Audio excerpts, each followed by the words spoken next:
Hello दोस्तों, आप सभी का स्वागत है मेरे यूट्यूब चैनल पे। आज हम लोग क्लास 6 भूगोल का चैप्टर 1 जो है हमारा सौर मंडल, इसके क्वेश्चन आंसर्स को देखने वाले हैं। यानी कि जितने भी इसके प्रश्न उत्तर हैं उन सभी को करने वाले हैं। या फिर चाहे वो ऑब्जेक्टिव क्वेश्चंस हो या फिर सब्जेक्टिव क्वेश्चंस हो, जितने भी क्वेश्चंस हैं उन सभी को हम लोग इस वीडियो में कंप्लीट करने वाले हैं। ठीक है, तो आइए शुरुआत करते हैं और देखते हैं। आई होप इसका जो वीडियो है, यानी कि जो पढ़ाया गया है इस चैप्टर का, उसका वीडियो आप लोग पहले देख चुके होंगे। अगर आपने अभी तक नहीं देखा है तो उसको जा करके देख लीजिएगा क्वेश्चन आंसर करने के बाद, या फिर उससे पहले भी जा करके देख लीजिए। तो ये क्वेश्चन आंसर जो है वो आपके लिए बहुत ही आसान हो जाएगा। ठीक है, और ये जितने भी ऑब्जेक्टिव क्वेश्चन हैं इनको खुद से ट्राई करने की कोशिश कीजिएगा। ठीक है, वैसे तो हम इसके आंसर बताएंगे। ठीक है, तो आइए शुरुआत करते हैं। तो पहला जो क्वेश्चन कर रहा है वो क्या कर रहा है कि सही विकल्प को चुने। पहला जो क्वेश्चन है वो क्या है, सही विकल्पों को चुनना है। यानी कि चार इसके आंसर दिए गए हैं, इनमें से सही आंसर को चुनना है। तो पहला जो क्वेश्चन हमसे पूछ रहा है वो क्या है कि राशियों की कुल संख्या कितनी है। तो हमने इस चैप्टर में क्या पढ़ा है कि राशियों की कुल संख्या कितनी है। तो कितने हैं, 12 हैं। राशियों की कुल संख्या कितनी है, 12 राशियां हैं। जैसे तुला हो गया, क्या होता है, मेष राशि, वृश्चिक राशि, कन्या राशि, वृषभ राशि, बहुत सारे राशि हैं। ठीक है, उसी तरीके से तो राशियों की संख्या कितनी है, 12। तो ये आपको पता होना चाहिए। तो इसका राइट आंसर क्या हो जाएगा, पहला क्वेश्चन का राइट आंसर क्या हो जाएगा, ख, 12 है। ठीक है, दूसरा पूछ रहा है क्वेश्चन कि सूर्य की आकृति कैसी है। आकृति मतलब किस प्रकार का सूर्य दिखाई देता है। तो वो गोलाकार दिखाई देता है। कैसा दिखाई देता है, गोलाकार दिखाई देता है। तो इसका राइट आंसर क्या हो जाएगा, क हो जाएगा। उसके बाद तीसरा नंबर जो क्वेश्चन है वो क्या कर रहा है कि सौर परिवार का मुखिया कौन है। तो सौर परिवार का मुखिया कौन है, किसे कहा जाता है, सूर्य को कहा जाता है। किसे कहा जाता है, सौर परिवार का मुखिया सूर्य को कहा जाता है। तो तीसरा जो क्वेश्चन है उसका राइट आंसर क्या हो जाएगा, सूर्य हो जाएगा। चौथा नंबर क्वेश्चन है कि ग्रहों की कुल संख्या कितनी है। तो ग्रहों की कुल संख्या कितनी है बच्चों, 8 है। पहले कितना था, 9 था, लेकिन बाद में इसको इंटरनेशनल एजेंसी के द्वारा क्या किया गया, जब इसके ऊपर बैठा, जितने भी यूनिवर्स से रिलेटेड जो भी साइंटिस्ट लोग डिस्कशन करते हैं, तो वहां पे जो ये प्लूटो है उसको इस कैटेगरी से बाहर कर दिया गया। और अब कितने बच गए हैं, ग्रहों की कुल संख्या कितनी हो गई है, 8 हो गई है। तो इसका राइट आंसर क्या हो जाएगा, 8 हो जाएगा। ठीक है, पांचवा नंबर क्वेश्चन क्या है कि सप्तर्षि, सप्तर्षि कितने तारों का समूह है। तो नाम से ही पता चल रहा है, सप्त, सप्त मतलब क्या होता है, 7। तो सप्तर्षि जो है कितने तारों का समूह है, 7 तारों का समूह है। तो इसका राइट आंसर क्या हो जाएगा, 7 हो जाएगा। उसके बाद दूसरा नंबर क्वेश्चन है कि खाली जगहों को भरी। यानी पे यहाँ पे क्या है, कुछ खाली जगह दिए गए हैं, इनमें इनको क्या करना है, भरना है। तो क्या कर रहा है कि पृथ्वी एक नक्षत्र को दिनों में पार करती है। तो पृथ्वी एक नक्षत्र को कितने दिनों में पार करती है, तो 14 दिनों में पार करती है। कितने दिनों में पार करती है बच्चों, 14 दिनों में। तो इसका राइट आंसर क्या हो जाएगा, 14 दिन। उसके बाद बात करें कि विषुवत रेखा पर ध्रुव तारा पर दिखाई पड़ता है। तो विषुवत रेखा से अगर ध्रुव तारा को देखेगा, तो ध्रुव तारा जो है, विषुवत रेखा क्या है, पृथ्वी के बीचों बीच जो लाइन ड्रॉ किया गया है 0 डिग्री पे, उसको क्या बोलते हैं, विषुवत रेखा बोलते हैं। जो पृथ्वी को दो बराबर भागों में डिवाइड करती है, दो अर्धगोलों में डिवाइड करती है, उस रेखा को क्या बोलते हैं, तो विषुवत रेखा बोलते हैं। और जो ध्रुव तारा है वो कहाँ पे है, नॉर्थ पोल पे है। कहाँ पे है, उत्तरी उत्तरी पोल पे है। उत्तरी पोल पे, नॉर्थ पोल जिसको बोलते हैं। ठीक है, उत्तरी ध्रुव पे है। तो उत्तरी ध्रुव पे, तो जब यहाँ से विषुवत रेखा से जब ध्रुव तारा को देखा जाता है तो कैसा दिखाई देता है, क्षितिज पे दिखाई देता है। क्षितिज मतलब जहां पे आसमान और जमीन मिलते हुए दिखाई देते हैं, उसको क्या बोलते हैं बच्चों, क्षितिज बोलते हैं। क्या बोलते हैं, क्षितिज। जैसे अगर हम सोच करके देखिए कि हम लोग चंद्रमा को देखते हैं या फिर सूर्य को देखते हैं, सूर्य को जब हम क्या देखते हैं कि दिन के समय देखते हैं, मतलब 12 बजे दोपहर के समय जब सूर्य को देखते हैं तो हमें कहाँ दिखाई देता है, हमारे सर के ऊपर दिखाई देता है। कैसे दिखाई देता है, हमारे सर के ऊपर दिखाई देता है। लेकिन वही अगर शाम को देखें, एकदम जब सूर्य ढलने वाला होता है, तो आपको दिखाई देगा एकदम क्षितिज पे। क्षितिज कहने का मतलब क्या है, एकदम डूबता हुआ लगेगा कि यहाँ से सूर्य जो है वो पृथ्वी के अंदर चला गया है। तो इस तरीके का दिखाई देता है। तो उसी को क्या बोलते हैं, वो जो जगह जहां से पृथ्वी और आसमान एक दूसरे से मिलते हुए दिखाई देते हैं, उस जगह को क्या बोलते हैं बच्चों, क्षितिज बोलते हैं। क्या बोलते हैं, क्षितिज। तो इसका राइट आंसर क्या हो जाएगा, क्षितिज हो जाएगा। तो दूसरा का क्या हो जाएगा राइट आंसर, क्षितिज। तीसरा है कि मंगल और के बीच क्षुद्र ग्रह पाए जाते हैं। तो मंगल और किस ग्रह के बीच क्षुद्र ग्रह पाए जाते हैं। तो हमने पढ़ा था कि मंगल और बृहस्पति, किसके, मंगल और बृहस्पति के बीच में, मंगल और बृहस्पति के बीच में क्या पाया जाता है, क्षुद्र ग्रह पाया जाता है। तो इसका ये जो खाली जगह इसके बीच में क्या आएगा, बृहस्पति आएगा। ठीक है, चौथा नंबर क्वेश्चन है कि बृहस्पति के उपग्रह हैं, तो बृहस्पति के कितने उपग्रह हैं? 63 उपग्रह हैं। कितने हैं? बृहस्पति के 63 उपग्रह हैं। वही अगर बात करें शनि की, तो शनि के 62 उपग्रह हैं। कितने उपग्रह हैं? 62। तो सबसे ज्यादा सौर मंडल में जो जितने भी 8 ग्रह हैं, 8 ग्रहों में सबसे ज्यादा जो अगर किसी के पास उपग्रह है तो वो है बृहस्पति के पास। और कितने हैं? 63 उपग्रह। पृथ्वी के पास कितने उपग्रह है? एक उपग्रह है। और पृथ्वी का उपग्रह कौन है? चंद्रमा। ठीक है, आगे बात करें पांचवा नंबर जो क्वेश्चन है, पांचवा नंबर क्वेश्चन क्या है बच्चों कि सूर्य का प्रकाश पृथ्वी तक कितना मिनट में पहुंचता है? तो 8 मिनट में पहुंचता है। कितने मिनट में पहुंचता है? 8 मिनट में पहुंचता है। ठीक है, 8 मिनट में। तो हमें क्या लिखना है यहाँ पे? 8 मिनट में पहुंचता है। ठीक है, 8 मिनट में। ठीक है, ये हो गया। तो ये जो खाली जगह है वो क्या होता है? कंप्लीट होता है। अब इसका आगे हम लोग देखते हैं, निम्न प्रश्नों के उत्तर दे, इसके क्वेश्चन आंसर को देख लेते हैं। ठीक है, तो आइए शुरुआत करते हैं। तो दोस्तों हम लोग ये जो तीसरा क्वेश्चन है, थर्ड नंबर जो क्वेश्चन है क्लास 6 भूगोल का चैप्टर 1 का, जिसमें क्या है निम्न प्रश्नों के उत्तर दें।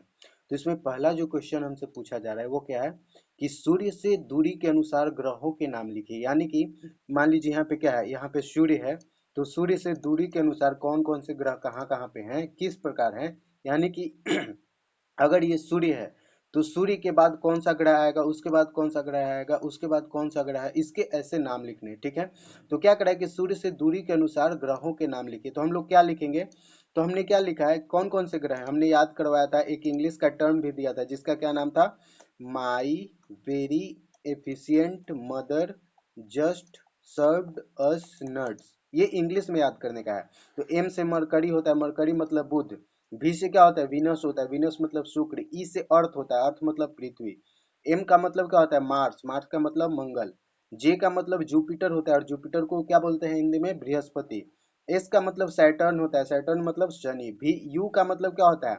यूरेनस अरुण। और एन का मतलब नेपच्यून मतलब वरुण होता है। तो इस तरीके से हम लोग याद कर सकते हैं। ठीक है, तो यहाँ पे देखो हमने क्या लिखा है इसके आंसर में कि सूर्य से दूरी के अनुसार ग्रहों का क्रम निम्न प्रकार से है। तो क्या है? बुध, शुक्र, पृथ्वी, मंगल, बृहस्पति, शनि, अरुण और वरुण। तो ये जितने ये जो 8 ग्रह हैं उनके क्रम क्या है? तो यहाँ पे मान लीजिए यहाँ पे सूर्य है, तो सूर्य के जस्ट बाद कौन सा ग्रह है? बुध है, उसके बाद शुक्र है, उसके बाद पृथ्वी है। तो आपसे ऐसे भी पूछा जा सकता है कि सूर्य से दूरी के अनुसार पृथ्वी का क्रम कौन सा आता है? तो तीसरा नंबर पे आता है पृथ्वी। पहला नंबर पे बुध, दूसरा नंबर पे शुक्र, तीसरा नंबर पे पृथ्वी और चौथा नंबर पे मंगल, पांचवें नंबर पे बृहस्पति, छठे नंबर पे शनि है, सातवें नंबर पे अरुण है और आठवें नंबर पे वरुण है। तो इस प्रकार से आप याद कर सकते हैं, इसको लिखते जाइए, कॉपी में नोट डाउन करते जाइए। ठीक है, आगे नेक्स्ट क्वेश्चन क्या है? दूसरा नंबर क्वेश्चन है कि सूर्य से सबसे नजदीकी ग्रह का नाम लिखें। तो अभी हमने देखा था कि सूर्य से सबसे नजदीक का ग्रह क्या है, तो हमने क्या लिखा? सूर्य से सबसे नजदीकी ग्रह का नाम बुध है। हमने अभी देखा था कि सूर्य से जो सबसे नजदीक वाला ग्रह है वो कौन सा है? तो बुध है। तो ये आपको लिखना है। ठीक है, उसके बाद क्या है कि तीसरा नंबर क्वेश्चन है कि सौर मंडल का सबसे बड़ा ग्रह का नाम बताएं। तो हमने पढ़ा था इस चैप्टर में कि सौर मंडल से सबसे जो बड़ा ग्रह है, सबसे बड़ा ग्रह वो कौन सा है? तो वो है बृहस्पति। तो हमने क्या लिखा था, इसका आंसर क्या लिखा है कि सौर मंडल के सबसे बड़ा ग्रह का नाम है बृहस्पति है। ठीक है, तो ये हो गया तीसरा नंबर क्वेश्चन। चौथा नंबर क्वेश्चन क्या करा है? चौथा नंबर जो क्वेश्चन है कि पृथ्वी के निकटवर्ती ग्रह कौन है? तो पृथ्वी के निकटवर्ती यानी कि मान लीजिए यहाँ पे पृथ्वी है, तो इसके पास और इसके यानी कि ये पृथ्वी है तो इसके अब बगल में दाएं बाएं कौन से ग्रह हैं? तो हमने क्या लिखा है कि पृथ्वी के निकटवर्ती ग्रह शुक्र और मंगल है। कौन कौन से हैं? तो शुक्र और मंगल ग्रह हैं। कौन है? शुक्र और मंगल। ठीक है, अब आगे देखते हैं पांचवा नंबर क्वेश्चन क्या है कि उस ग्रह का क्या नाम है जिसके चारों ओर छल्ले पाए जाते हैं। तो हमने जब ये क्लास कर रहे थे, जब इसका चैप्टर पढ़ रहे थे चैप्टर 1, तो उसमें क्या देखा था कि शनि ही एकमात्र ऐसा ग्रह है जिसके चारों तरफ क्या पाए जाते हैं? छल्ले पाए जाते हैं। क्या पाए जाते हैं? छल्ले। इस प्रकार के छल्ले पाए जाते हैं। तो वो कौन सा ग्रह है? तो वो सिर्फ और सिर्फ शनि है। तो इसका क्या नाम लिखा कि उस ग्रह का नाम शनि है जिसके चारों ओर छल्ले पाए जाते हैं। ठीक है, अब छठा नंबर क्वेश्चन, ये 6 नंबर क्वेश्चन क्या करा है कि सौर मंडल का कौन सा ग्रह आपको अलग लगा और क्यों लगा? तो हमने क्या लिखा है कि सौर मंडल का पृथ्वी ग्रह हमें अलग लगा क्योंकि यही अभी तक का ज्ञात ग्रह है जिसके ऊपर जीवन संभव है। बाकी ये जितने भी 8 जो ग्रह हैं इनके ऊपर जीवन पॉसिबल नहीं है। मतलब आठों में से सिर्फ पृथ्वी ही एकमात्र ऐसा ग्रह है जिनके ऊपर जीवन संभव है। बाकी जो 7 ग्रह हैं उनके ऊपर जो है वो लाइफ अभी पॉसिबल नहीं है। मतलब अभी तक तो पता चला है कि इनके ऊपर लाइफ जो है वो पॉसिबल नहीं है। सिर्फ और सिर्फ पृथ्वी ही एकमात्र ऐसा ग्रह है जिसके ऊपर जीवन संभव है। बाकी कोई भी ऐसा ग्रह नहीं है जिसके ऊपर जीवन संभव है अभी तक के ज्ञात अनुसार। ठीक है, तो ये हो गया छठा नंबर क्वेश्चन। सातवां नंबर क्वेश्चन क्या है? सातवां नंबर क्वेश्चन कह रहा है कि पृथ्वी के उपग्रह का नाम क्या है। यानी कि हम लोग जानते हैं कि पृथ्वी क्या है, एक ग्रह है, और ग्रह के चारों ओर जो चक्कर लगाने वाले छोटे छोटे जो ग्रह हैं उनको क्या बोलते हैं? उपग्रह बोलते हैं। यानी कि क्या बोलते हैं? जो ग्रह के चारों ओर चक्कर लगाते हैं उनको क्या बोलते हैं? उपग्रह। तो पृथ्वी का भी एक उपग्रह है। पृथ्वी का क्या है? एक अपना उपग्रह है जिसको क्या बोलते हैं? चांद बोलते हैं। क्या बोलते हैं? चंद्रमा। तो हमने क्या लिखा है? पृथ्वी के उपग्रह का नाम क्या है? चंद्रमा है। तो एकमात्र चंद्रमा ही पृथ्वी का क्या है? उपग्रह है। वही अगर बात करें सबसे ज्यादा जो उपग्रह वाला कौन सा ग्रह है, तो वो है बृहस्पति। इसके 63 है। बृहस्पति के कितने उपग्रह हैं? 63। वही अगर बात करें शनि की तो 62 है। कितने हैं शनि के? 62 उपग्रह हैं। आठवां नंबर क्वेश्चन क्या कर रहा है कि वे कौन कौन से ग्रह हैं जो पृथ्वी के घूमने की विपरीत दिशा में घूमते हैं। यानी कि पृथ्वी क्या घूमती है? पश्चिम से पूर्व की ओर घूमती है। कैसे घूमती है? ये हो गया वेस्ट और ये हो गया ईस्ट। तो पृथ्वी जो है वो कैसे घूमती है? पश्चिम से पूर्व की तरफ घूमती है। लेकिन ये पूछ रहा है कि कौन से ऐसे ग्रह हैं, कौन कौन से ऐसे ग्रह हैं जो पूर्व से पश्चिम की ओर घूमते हैं। यानी पृथ्वी कैसे घूमती है? पश्चिम से पूर्व की ओर घूमती है।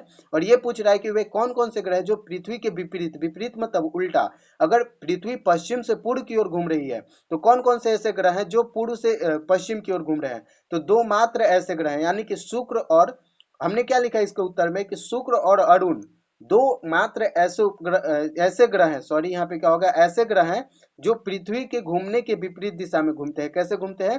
पृथ्वी के घूमने की विपरीत दिशा में। पृथ्वी पश्चिम से पूर्व की ओर घूमती है तो ये दोनों कहां से घूमते हैं? पूर्व से पश्चिम की ओर घूमते हैं। कैसे घूमते हैं बच्चों?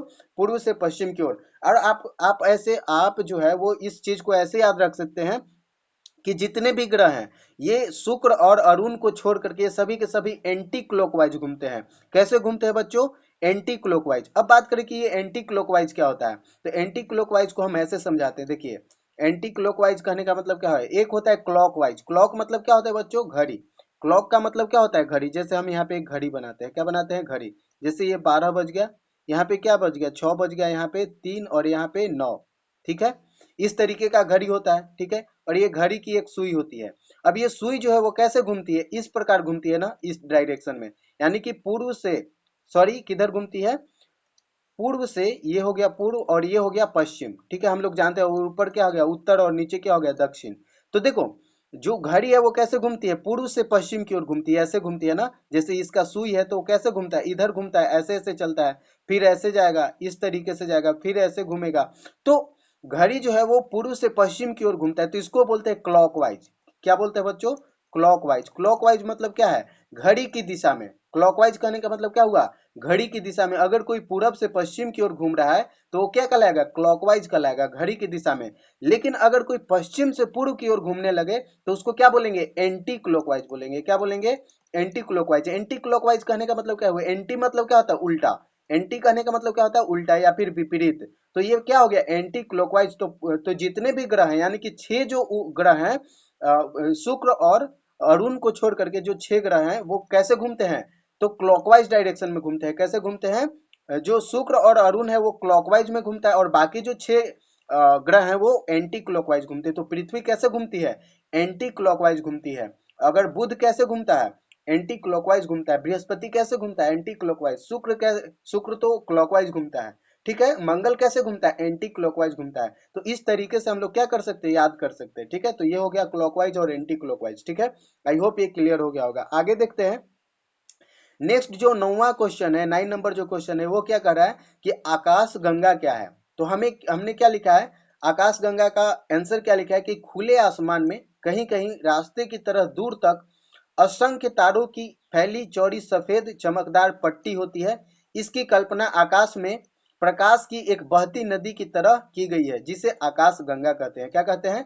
आकाश गंगा। तो ये हो गया इसका आंसर।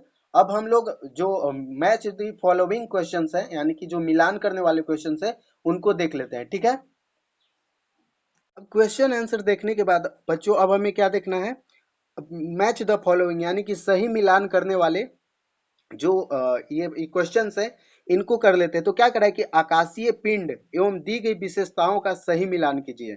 तो यहाँ पे ग्रहों के नाम दिए गए हैं, यानी कि कुछ कुछ जो टर्म्स है वो दिए गए हैं और उनकी विशेषताएं दी गई हैं। तो उन्हीं के जो इनसे मैच करती है, जब इनसे मिलता है उन्हीं को हम लोग क्या करना है, यहाँ पे मिलाना है। तो पहला नंबर क्वेश्चन क्या है, बुध। बुध के बारे में देखते हैं। लाखों आकाश गंगा का समूह नहीं, पृथ्वी का उपग्रह है बुध। क्या बुध पृथ्वी का उपग्रह नहीं? सबसे छोटा ग्रह, यस सबसे छोटा ग्रह है। नीला ग्रह, आकाश में चक्कर लगाने वाले पत्थरों के छोटे टुकड़े, लाखों तारों का समूह, तो नहीं। तो बुध क्या है, सबसे छोटा ग्रह है, तो ये क्या हो जाएगा, ग हो जाएगा। यानी कि पहला का क्या हो जाएगा, ग। बुध क्या है, सबसे छोटा ग्रह है। उसके बाद अगर बात करें पृथ्वी की, तो पृथ्वी क्या है, लाखों आकाश गंगा का समूह है, नहीं। पृथ्वी का उपग्रह है, नहीं। नीला ग्रह, यानी कि पृथ्वी को क्या बोला जाता है, नीला ग्रह बोला जाता है। क्यों बोला जाता है, क्योंकि पृथ्वी का लगभग 71% जो भाग है वो क्या है, जल भरा हुआ है, यानी कि इस पे वाटर है, वाटर मौजूद है। तो इसीलिए जब आप अंतरिक्ष से या फिर चंद्रमा से देखिएगा तो पृथ्वी कैसा दिखाई देगा, नीला दिखाई देता है। इसलिए पृथ्वी को किस नाम से जानते हैं बच्चों, नीला ग्रह के नाम से जानते हैं। तो ये हो गया। उसके बाद बात करें चंद्रमा, तो चंद्रमा क्या है, पृथ्वी का उपग्रह है। तो इसका क्या हो जाएगा, तीसरा का ख हो जाएगा, यानी कि चंद्रमा पृथ्वी का उपग्रह है।